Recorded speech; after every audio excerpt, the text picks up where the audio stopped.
too. I need that lesson.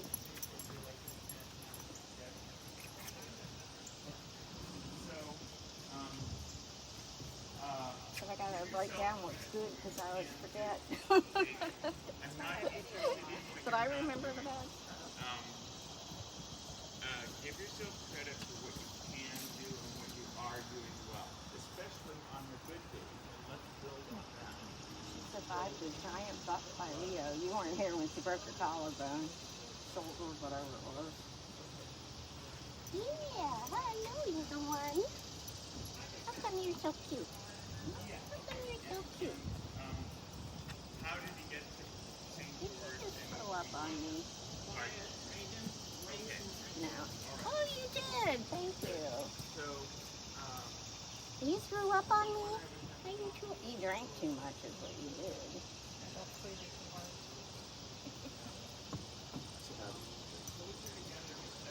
Yuck.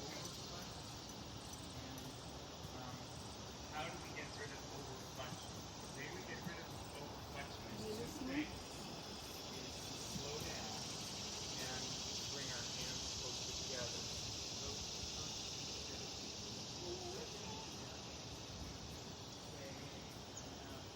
You know, you need to get her a little saddle. So when she's out there in the ring, she looks like she's really part of it. A little person sitting on top. That'd be funny. What I need to do as a rider is I need to move some of that roundness to the rest of his body. So what I do, this is a skill. Put your hands not like this, but this closer together.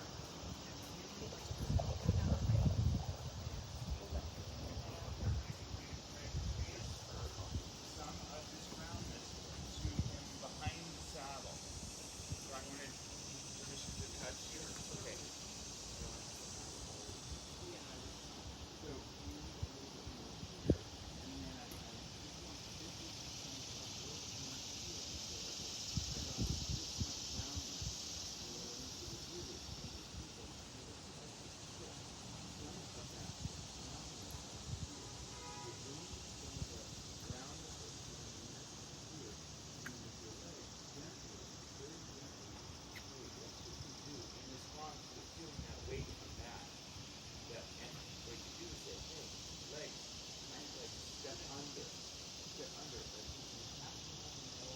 Hey, be careful, the hawks are coming.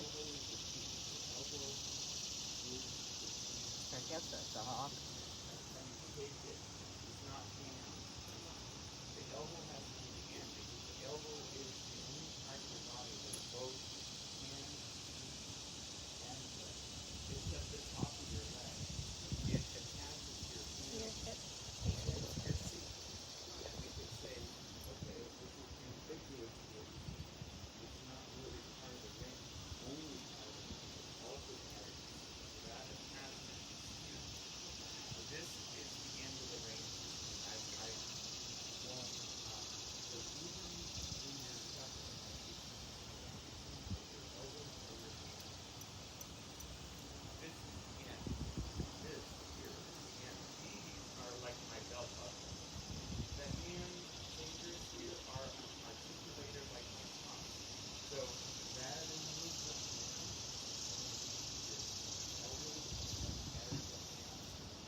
Today.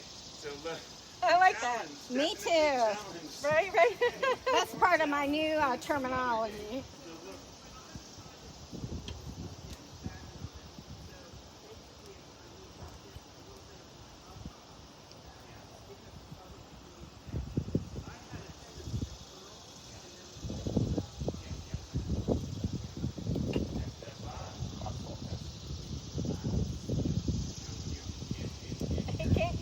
buttocks. You had the opportunity. Talk about a challenge. Believe me, I've stayed there. You end up with a necklace. So you can't clutch here. Yeah, that's a hard thing to break. Yeah, don't. Yeah, oh, I know.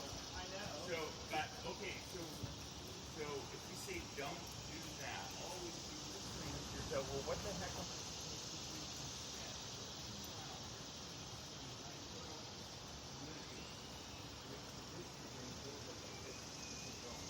He's got a great walk. Let him just walk. Let him walk. That's part of what's making him fast. So look, Electric you feet. pushing him like this is making him go too fast. You're walking him off his feet. Sort of, he's like too fast. So if he gets slow and lethargic, we'll address that. But let him just walk across the pasture like he's going in to get his drink. What he'd be running in.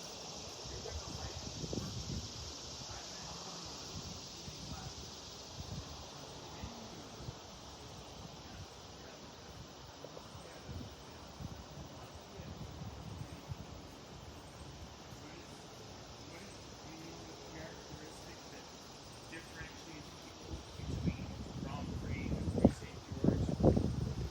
Straightness. Straightness and collection. Okay? So, when you look at him wide apart like this, possibly you're narrow, you get a very precise expectation of where the withers are, and beneath it, those two front legs. So it's very precise. We're not kind of like walking around like this anymore. We are actually walking very precisely, like you would in a facade, or like you would in a yacht, right? Or like you would in riding with wide hands is attaching you to a lower level. So if you want to be upper level, you have to start to ride with your hands together. That's all. Bring you on top. About 2.3.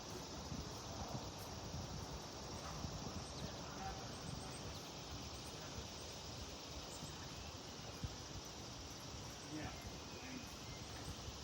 Because I wouldn't be saying this if you were kind of like always going above the bit and inverting. But if you got more flexion forward, so you have to do. And look, you don't have to be here that early. They can visit one another. Look, they can just refer to one another, okay? And then I want you to just keep finding a better nest for your elbows. So the elbows will keep a little bit more slant. You know, so back. That was miserable. Maybe upstairs? Yeah. 25 minutes. Oh my God. I only did 6 and thought it was terrible. And then I think, I've been up there so long doing all these nets in the last 3 days. You know? Spring burning now. I don't know why Wendy didn't clear out this morning. Weird.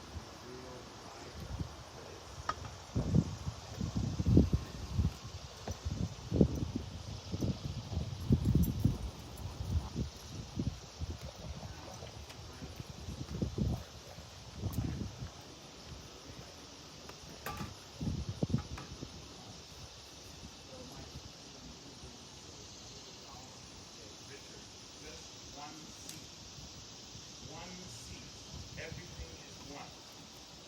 So when you don't want to do hands separately, you have to make the hand a function of the seat and the leg a function of the seat. So it's always better with here or on the video, if it's being videotaped, he's now on the vertical.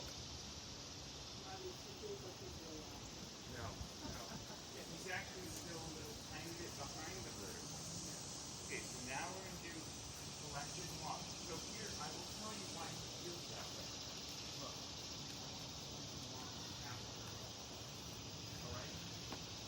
We as riders, remember those days where we couldn't get our horse on the bit, like way back when? Remember? so they were inverted. We all go to this kind of overdoing the roundness of the neck. But to be a grown-up Grand Prix rider, you have to like graduate from that preoccupation, because a Grand Prix rider, where I'm trying to get you, needs to be riding more the whole horse, not the neck. They're done with the neck. Don't override it, because as you put too much attention on his neck and try to keep making it round like you did at second level when you were at second level, just trying to get the thing down on the bit, you are omitting the most important part of the horse. You need to be the rider from croup to wither. Croup to wither. The big body of the horse. Yeah. This is all where the money is. This is it. That's the thing that's carrying the horse around, and that's for decoration.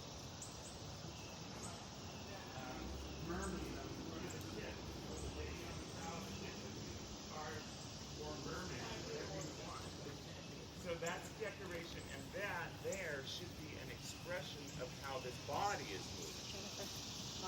This here is what counts. This body here. It's been too long. So now I'm going to walk pirouettes. I also get really... There's your drink if you, Thank you you. know, if you're ready. I get really enthusiastic.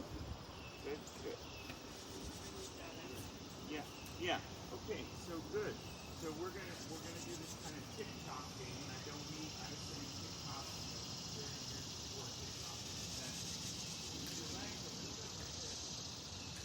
Walk pirouette.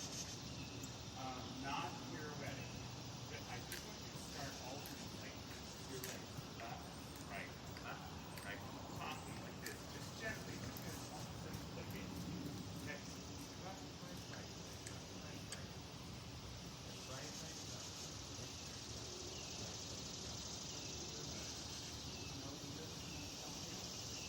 Right, left.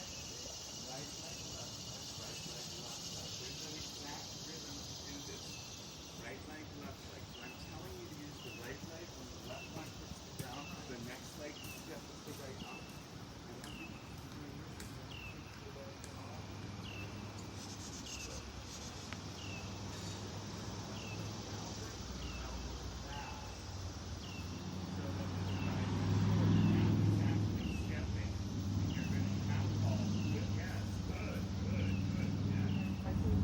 Yes, and you're going to do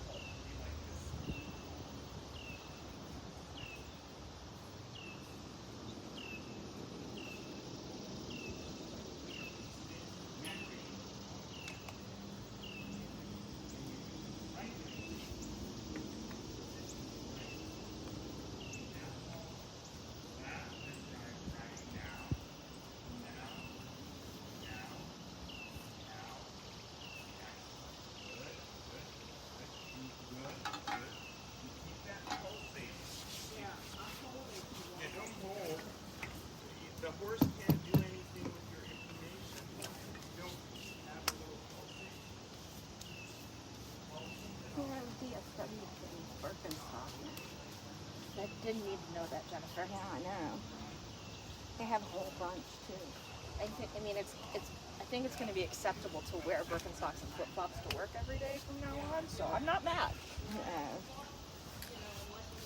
I don't know how much they are regularly, but I was looking at the one and it was $129. Yeah, it's about typical. I need to get the plasticized ones. They have them there.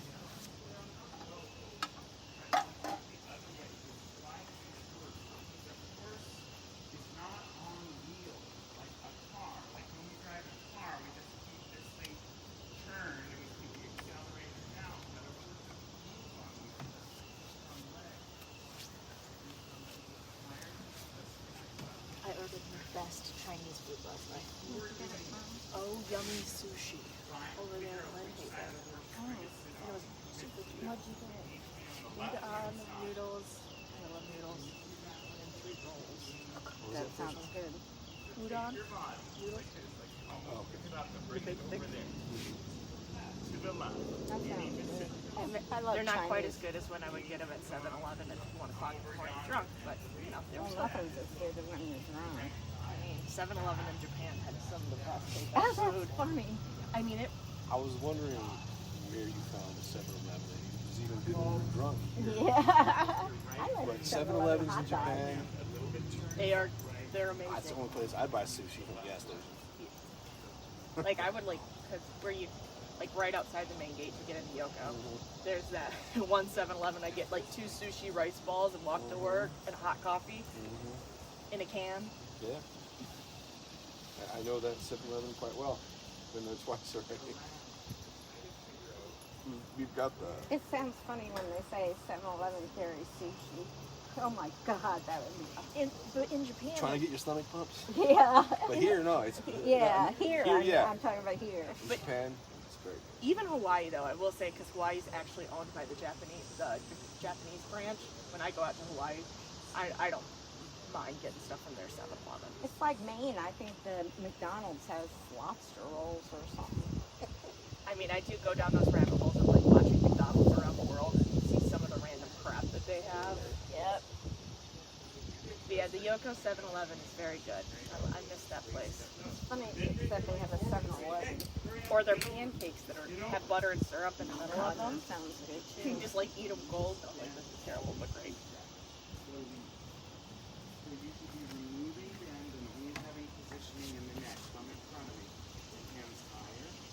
Go higher. Move the neck forward higher. Just float them out.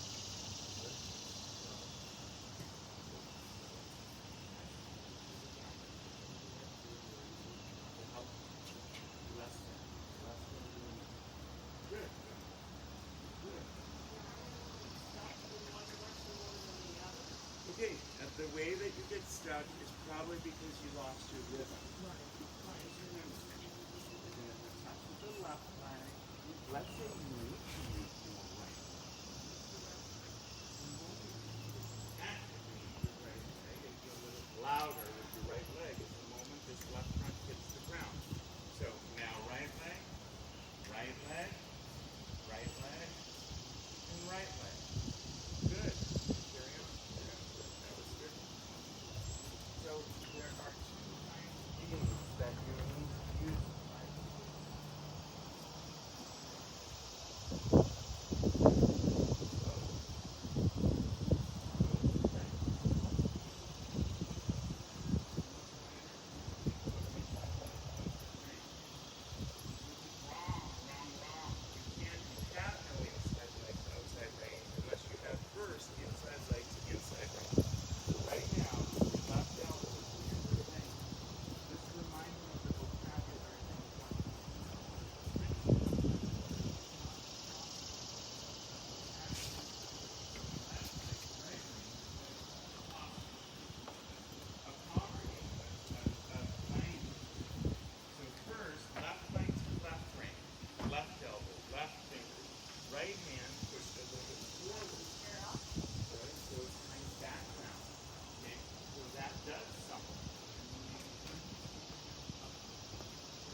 Rainy pressure on outside of the horse's neck.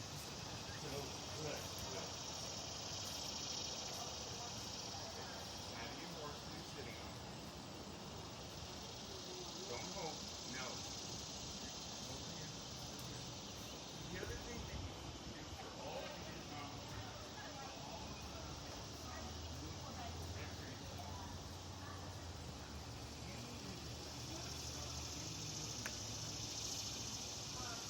so look, just call.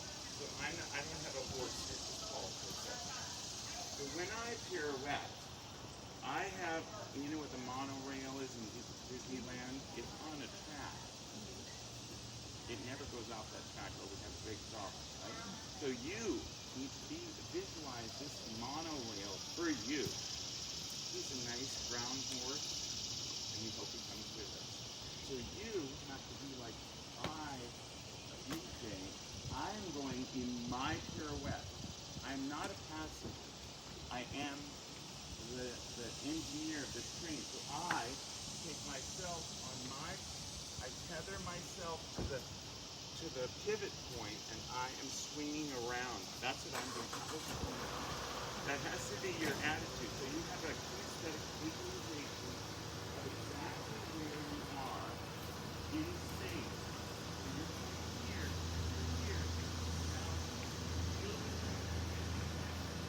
around that pedicure, and then you go on.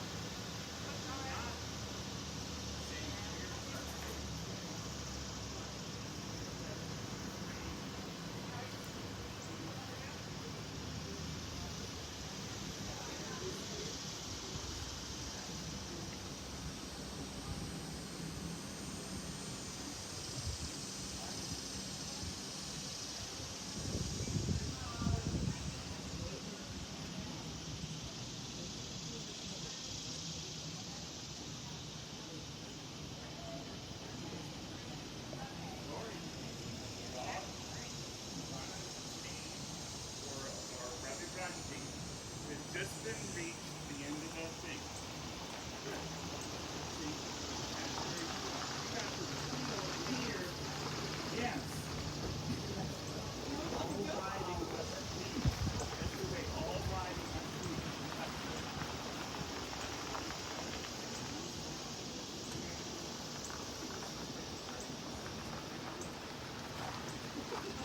So you must not be a passenger. You are, so this is the difference between, look, you got two kinds of riders.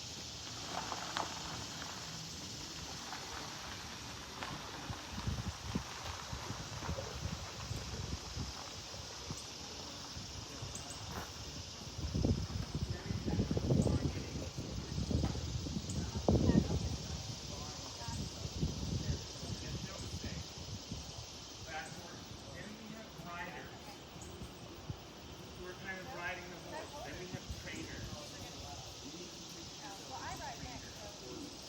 You are setting the path. You set the path. Right. Right. Right. And the other thing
Okay, so now we're going to work on, that's a simple transition, simple but not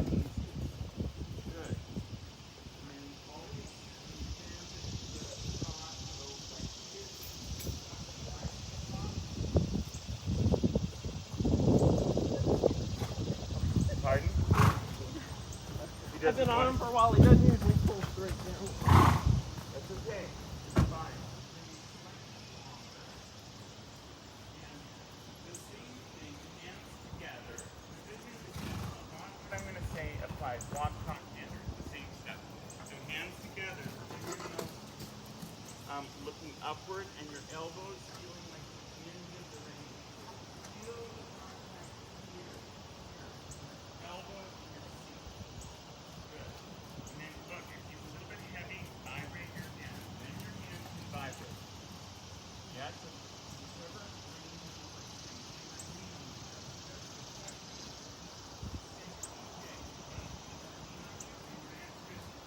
can't lean on me because I'm like a wax myrtle leaf, right? Over here we have wax myrtle, and I can't sit here and lean on the trunk of wax myrtle like that. So your hands have to be like wax myrtles blowing in the breeze. They're just like, okay, sorry, I'm too weak. You are too weak to hold him up. You're not like the trunk of that tree. You're holding him up. That tree here like that. Your hands are weak. You want your hands to be weak so that why? You turn his neck to him. So he uses the weight of his head to build up his own neck muscle. That neck muscle needs development. That's his neck, not big here.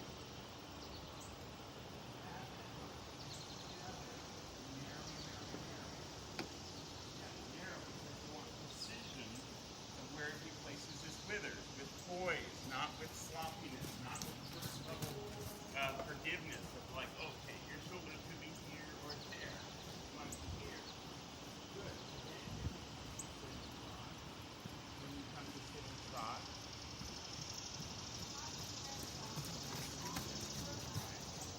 a little half ball from outside.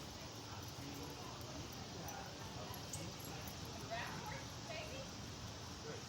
So you'll also find, if I ever ask you this, DJ, what exercise would you recommend for whatever the problem is? You'll find that you smile then, and you say, Richard, I think you should do shoulder in. So shoulder, yeah. My favorite. Yeah, so just, do you like shoulder in? Okay, good. It's got to be your go-to. Hands together and do the shoulder in, fingernails upward. You need an indirect rein on the left that narrows your base. And now, through the outside rein, shift the weight backward to his right hind. His outside hind. The outside hind leg is the ugly duckling, it's the stepchild. Okay, that is the leg that gets forgotten all the time. Everyone's like, get him crossing more with the inside hind leg, but the outside hind leg is the one that needs to be the fulcrum. Okay, so through your right elbow and your left shoulder, you need to bring the weight back towards the right hind. The weight needs to go onto the right hind so that the left hind and the left front can actually cross. Because if you put all this weight on the inside hind, you won't be able to cross with it. You have to give the right hind a really sizable job of collection. Okay, collect him by bringing the weight back. That's what collecting means. It doesn't mean going slower. It means bringing the weight back. So actively, through your upper body, through your right elbow, on your side, shift any weight that's in the rein, or in your hand, or in his forehand, shift it towards the right hind. Good, and then the essence of a shoulder in is exactly what you're about to do, which is to enlarge a circle by doing a spiral out. So that is the magic. And when you get to where you have him in a really great shoulder in, then test for self-carriage on the inside rein. So fingernails upward like this with your left hand, and then look gently in slow motion. You don't lift, you just go, look, Mom, no hand, no left hand. So you're keeping him bent left with no left rein. You're just like, I don't need this left rein, what's that for? But look, if you turn your fingernails upward, you maintain the positioning. Why does that work? Because the surface area of the left rein against his neck is enough of an aid to bend him in the jaw and bend him at the pole. But if you have your hand down like this, you take the rein off his neck. You need to put the left rein onto the side of his left neck. That is the replacement for contact with the bit. You're very sweet. And now he's coming up. You see how he's coming up? Okay. So so you have a nice, beautiful wrapped contact wrapping around him on your right rein. Right hand a little bit lower. Because he's a little bit, yeah, there. And then left rein like this. And let's make it 4-track shoulder. And this is an excellent balance. How does it feel? Now, let's say he went on the forehand, okay? Then you would half halt with your left shoulder back and a little downward half halt with your right elbow. So, right elbow, left shoulder, and right leg back. That's your half halt, yes. You put him on the right hind. You use a seat. Okay, the seat portion of that is inside shoulder. The rein portion of it is right half halt, and the leg portion is right leg back behind the girth. In everything that you do, now it's looking like, you know, a pre-St. George half halt and a pre-St. George shoulder in. More angle. Rotate your body so you have an emblem on your shirt, right? You have a logo of a horse. If I'm standing in the middle of the arena, say, hey, look at my logo. Just turn yourself towards the person in the middle of the arena and just say, hey, look at me. Yes. And your left leg is getting long, so you're sitting on the correct side of the horse. Let's go the other way. I can't really criticize this shoulder in. You're doing a great job. Yes, yeah. It's nice and bottom. It's warm out here. Long reins to the buckle.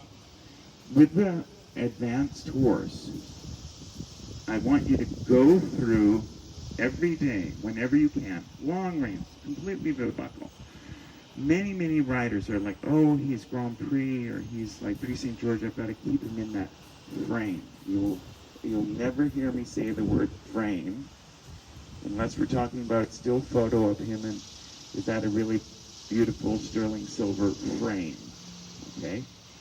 So the way that he gets supple in his Pre-St. George or I-1 or I-2 is for his top line to go through an incredible range many, many times a day. So drop him, put his nose on the ground, and we're doing that for like 30 to 60 seconds maximum. You don't need to do a stretch for more than 25 to 30 seconds, because that's how long it takes the lactic acid and the carbon dioxide to be washed away from the muscle fiber. So we're already there, so already gather up the rein. And here's the other thing before you gather up the rein. Every time you gather up the rein, these are the words that I want you to have imprinted in your head. Make friends with the horse's mouth. Make friends this time. So like when I come to you and I say, and I just drive up on your driveway, just halt. Halt. Come to the halt. That's okay, you're fine. And I go, hey, BJ, how are you today? How are you? It's so nice. I'm really happy to see you. I don't go, oh yeah, I'm here again. Now we're gonna run along. Grump.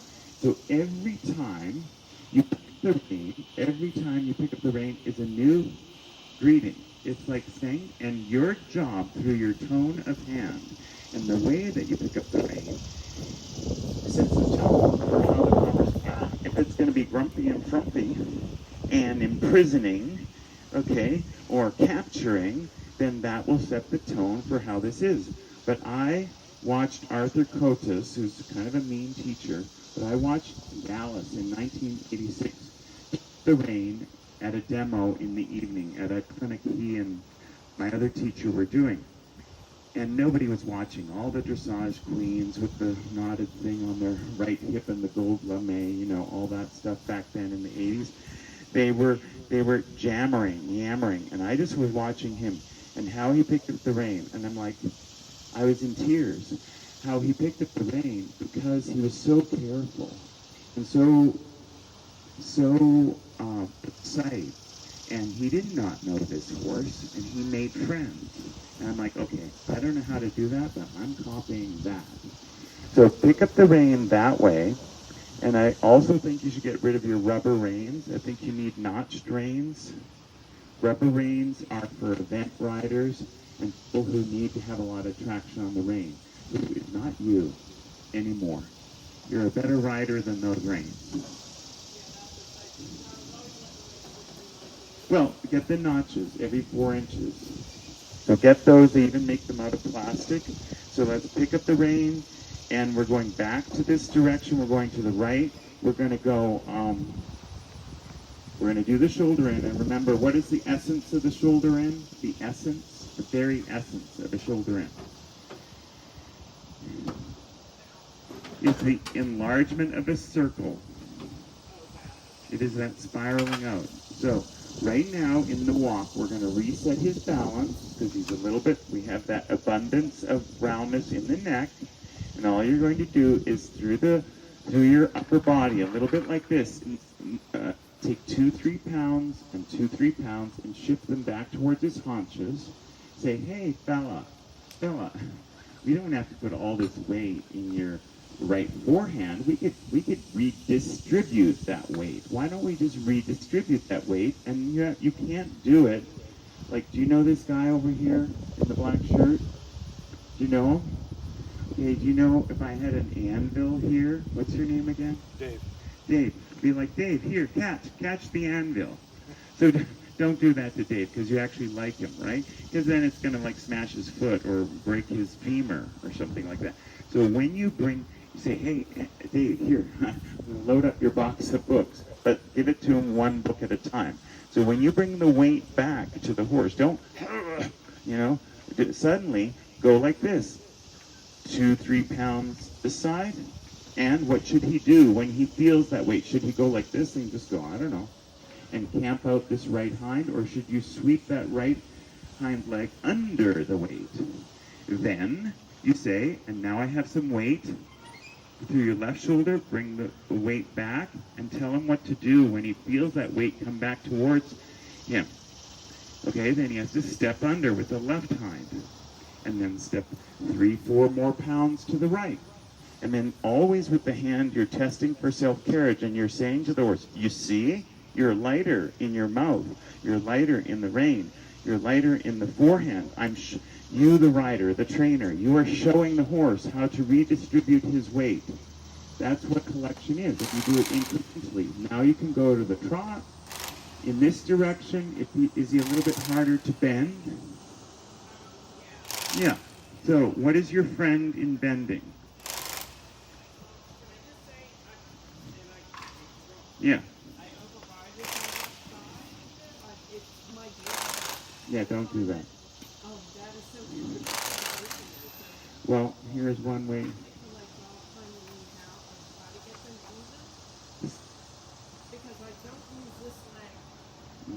Okay, drop your stirrup. Drop, yeah. Okay.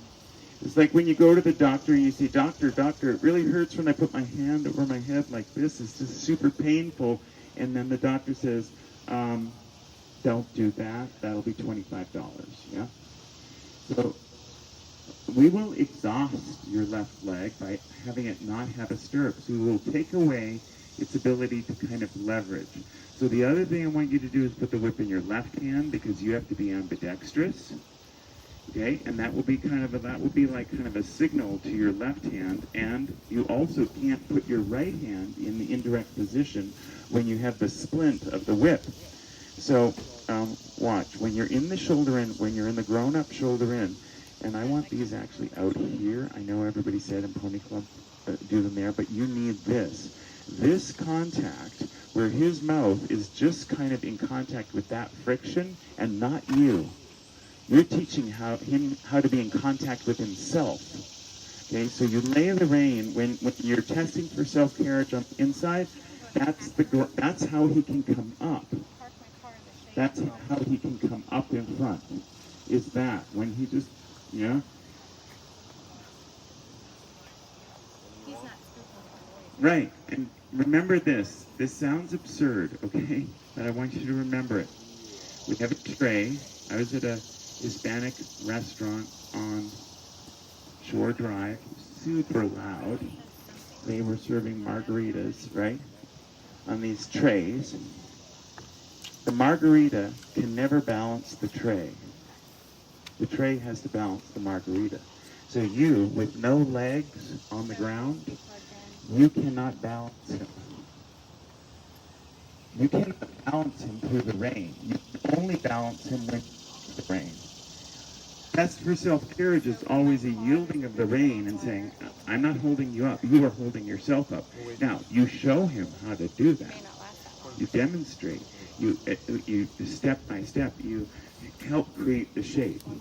But you cannot balance a horse by having abundance of rein contact. You can't. You have to live in these two concepts. These two concepts, they're not taught enough. Self-carriage and self-propulsion. Self-propulsion. Too much people are thinking he needs more propulsion. No, he needs self-propulsion.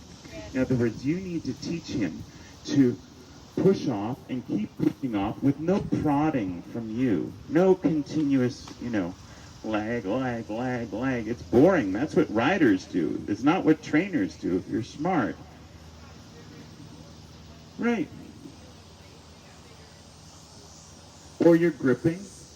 You have the jaws of death for thighs, and that's when you need to let your thighs just let go.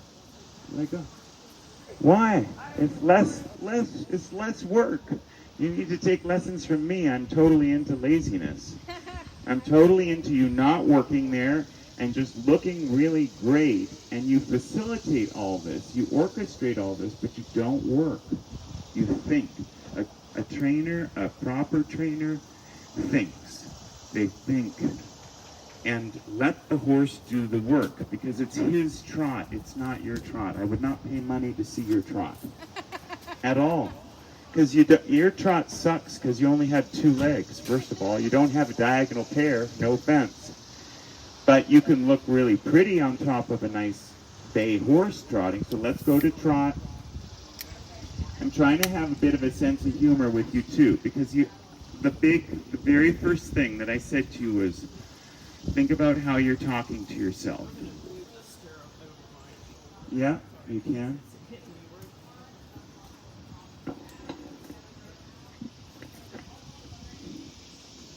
So let's say he doesn't, let's just go to trot. Make sure your elbows are the end of the rein. Whatever that means to you, the elbow, when the joint is, you should just come in at your proper time. I forgot your name. Oh, Amy. You come in, and I would actually like you walking down there, okay? Because I don't want you to... Yep. I was waiting for Yeah, the command. yeah.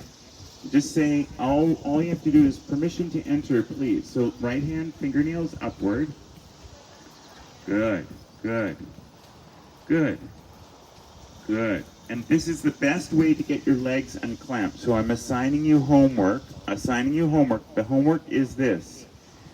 20 minutes. If you ride for an hour, 1/3 of it is going to be without stirrups.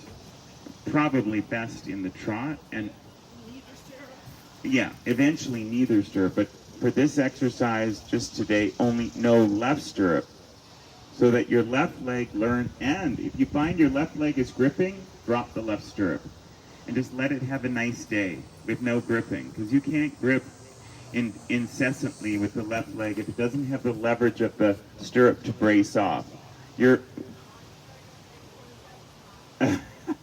Okay, now just extend that. Let the left leg just be injected with Novocaine, like it just, it just... Do I have my phone? Do I have a timer here? Good. Now, small circle, 10-meter circle, and then remember the essence of this movement is to go to 10-meter circle round, a little bit left elbow, rotate your body so that somebody in the center of the circle can see the emblem on your shirt, and it's on your left lapel, so you really have to turn. Good. And then your right leg needs to extend down. The horse needs to go from your right Yeah, your right thigh. The inside leg is mainly this part, head of the femur down to, and the further down the leg we go on the inside, the less you use it. Okay, so when I say use more right leg in the shoulder in, it's going to be the head of the femur. Okay, it's the upper leg. It's the upper leg. It's your weight leg aid. It's both seats. And hold your left elbow tighter against your body, kind of like a bookend. That's right. And then that will allow you to shift the weight back towards the left hind. But as you bounce your left elbow off your side, you can't shift weight back towards the left hind, and then it will be on the forehand. So rotate again to the right, yeah. Open up your chest towards the center of the circle. Good, and left shoulder forward, right shoulder back. Good, and breathing. Every time you come down into the saddle, you should kind of expel some air. Good, oh, good, you just made him blow his nose. Excellent. Good, good. And now collect more on the left rein. So a little bit shorter, or bringing your left elbow back more to your waist, yes.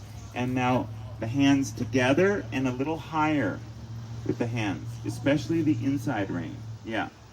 So that he can come more up in the pole and more, yes, and think more like the back of your seat is pushing his buttocks down. You're pushing his croup down.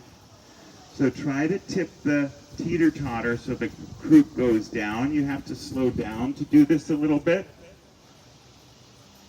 Good, and spiral out to the big circle with shoulder in. More angle for this shoulder in, more angle.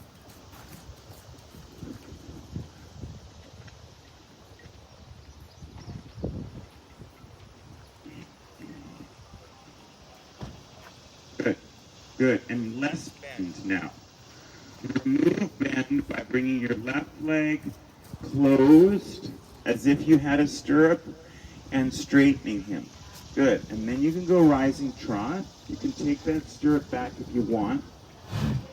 And now I want you to go large. Do you need a rest? Pardon? Yeah. Yeah. I see what you had to do. So in a minute, I'm going to have to start with Amy down there. Good. And now I want you to try to think of doing the shoulder in, posting trot. Good. Shoulder in left and right at the same time on a square. So think, yeah, maybe even change direction. Remind yourself of what it was like. Remind yourself what it was like to do a shoulder in left. Just for a minute, and you can even go large for this. Good. Change rein on the diagonal. Sorry, I took somebody's chair. Good. Shift the weight back towards the left hind, and good. And now a little bit of shoulder in left feeling right there in that corner, and now a shoulder in right to straighten. To think shoulder in right. Just a moment, like 2 steps. That's 2 steps. Not even, just a thought to remove the left bend. Good. And now medium trot. Yeah. Good. Big pattern.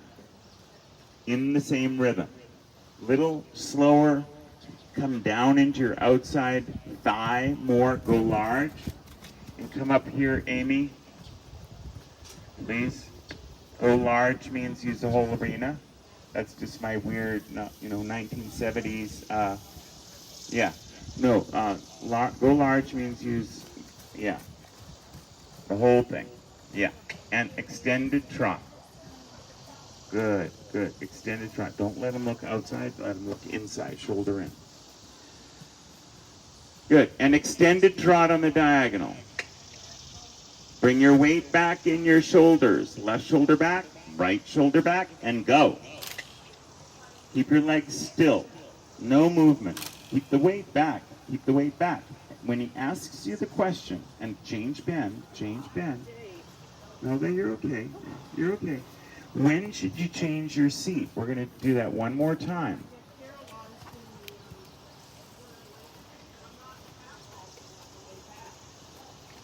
Well, here's the thing. I get to work with you tomorrow, right?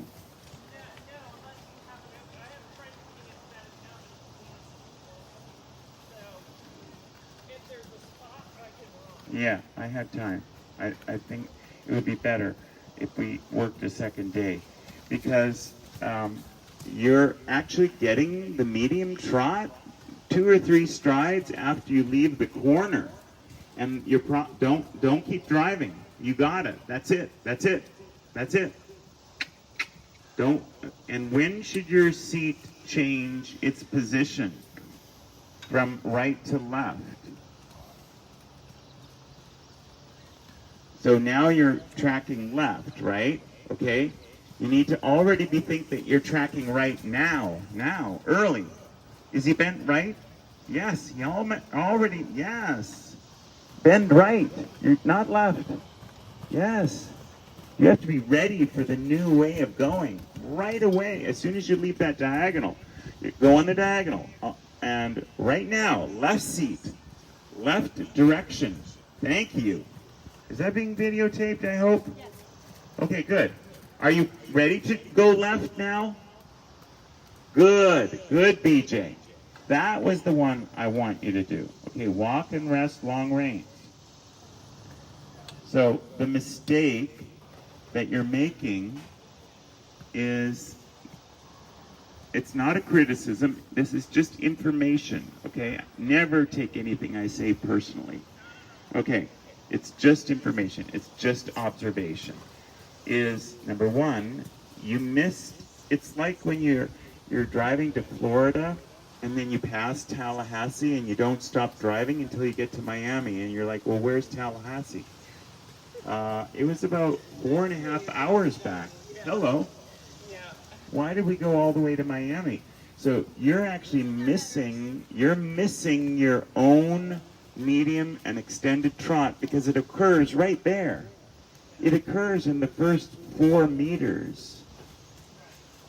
Just a regular walk on the bit. You don't have to do any fancy turns yet, Amy. Okay, so it occurs there, and you are chasing it. That's the first mistake. So you're not getting yourself in self-carriage. You're not enjoying, and you missed it. You missed it. Because it was here, it was beautiful, and then you like race, you're going like a bat out of hell, and going splat at the other end. And worse, this is the biggest mistake, is you don't change the bend. Like when you came, until I corrected you, you came from the left, you were still bent left when you were at F. Guess what? If you're bent left, you're going to get unlevel strides. You must unbend left. The first stride that you get off that diagonal, you have to almost think to start to bend right to neutralize the bend so the horse is straight. Because you're coming around here with a little bend, and I'm like, when are you changing your seat? It's like I'm paralyzed at the end and beginning of each movement. Yeah, that's because I don't make a change. Yeah, because nobody has taught you what to do with your seat. But I get locked in, and it's... No, you don't. You used to get locked in.